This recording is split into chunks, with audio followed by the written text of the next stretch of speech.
Anonymity. No, anonymity? How do you say that? Anonymity. Anonymity. Yeah. Anonymity. Shit.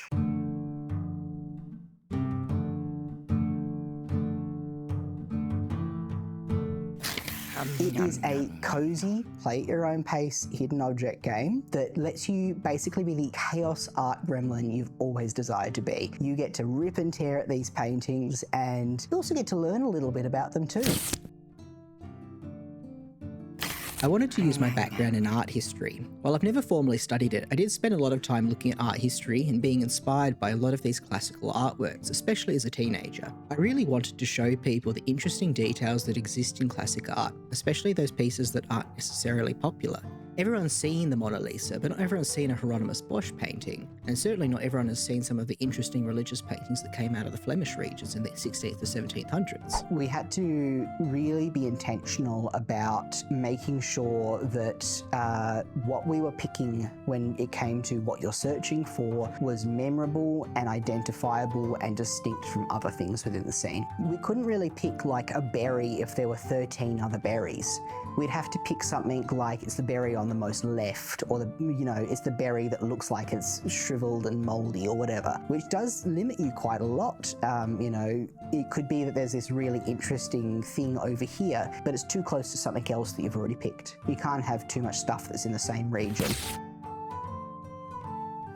Hidden object games have this draw you in quality. You blink and the next thing you know you've spent 20 minutes looking for a guy in a stripy jumper. My background is in art and design, so it also really fit the skills and time commitments for the scope of the game I wanted to make, which was something that let me capitalise on my art skills. I also wanted to make sure this game had a weird, irreverent humour all throughout it. It's something that I always find really, really fun. So a hidden object game was perfect for that. I think especially with the style of game that I've worked on where it's really riddle based, you can have this real satisfying, I finally got it moment when it comes to solving the clues. It's about the activity of it, and it's also about the sort of humour that we choose to add into the game. When I was working on the pre-production of this game, I ended up looking at a lot of existing hidden object games on Steam.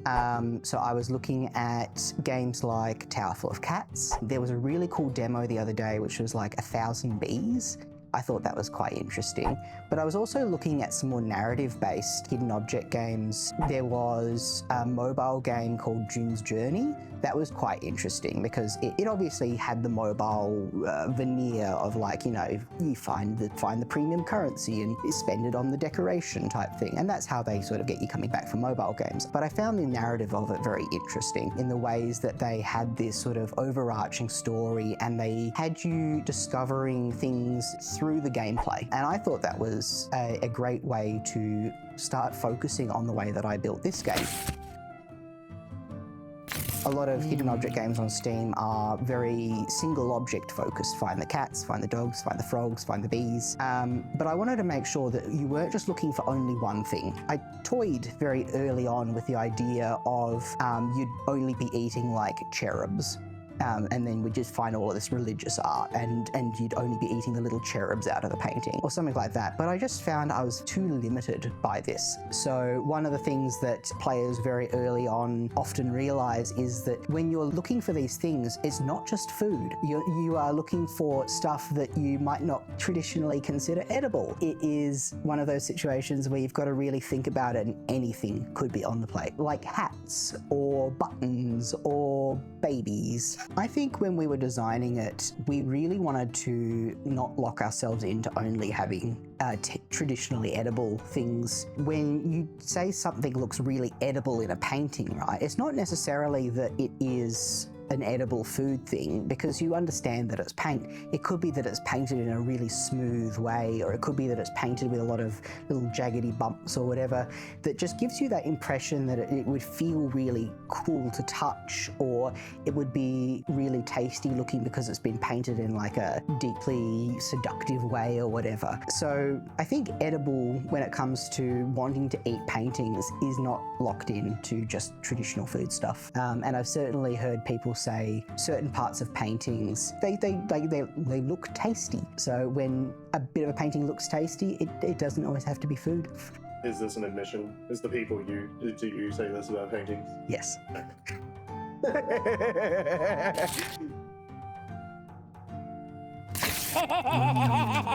It was an interesting process, I suppose. And unlike a lot of games, we began with the final level. So the big Garden of Earthly Delights level was the first level we worked on, and that really set the tone for the rest of the game. Even with paintings that were less weird, the sort of Hieronymus Bosch bizarreness sort of seeped its way into the rest of the game, and by the next thing we knew, that was the theme of the game. Hieronymus Bosch really has fingers throughout the whole game when it comes to setting its tone.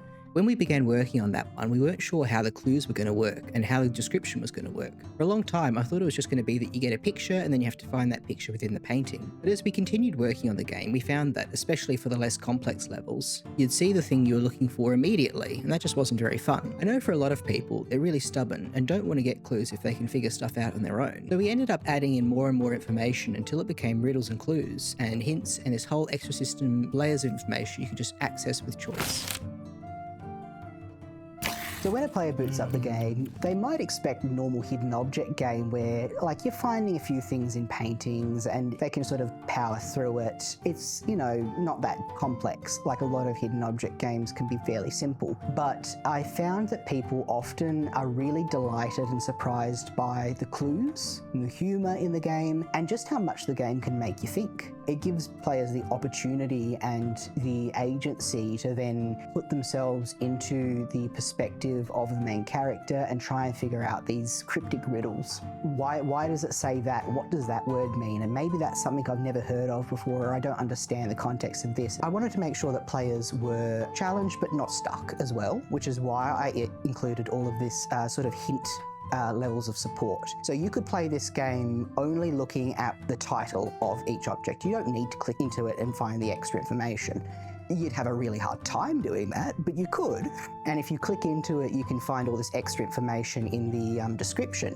And if you're still stuck, you can then click a few times and unlock the first hint, which is the quadrant positioning, like which quarter is it in. And then if you're still stuck, you can click a few more times and get what the item looks like. And if you're still stuck at that point, which you might be on a few of the final levels, you can just hit a button to reveal, because it's not meant to be a chore or frustrating to the point of putting it down. It's meant to be a fun time. I wanted to make sure that basically, no matter what your ability was, you were still able to enjoy and play the game.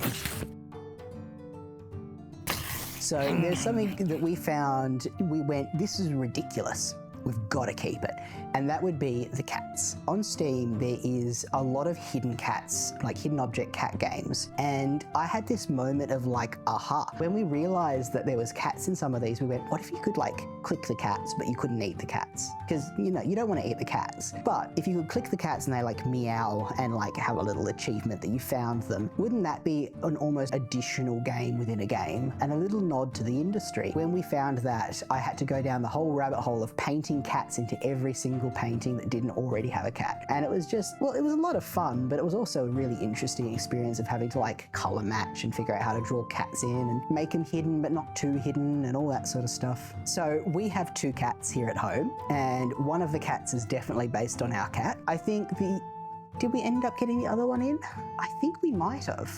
Although one of our cats is a lot more photogenic and easy to depict because she's got like simple colorings. I definitely painted the other one, but I don't think we called her name in the game. So we're giving her a nominee.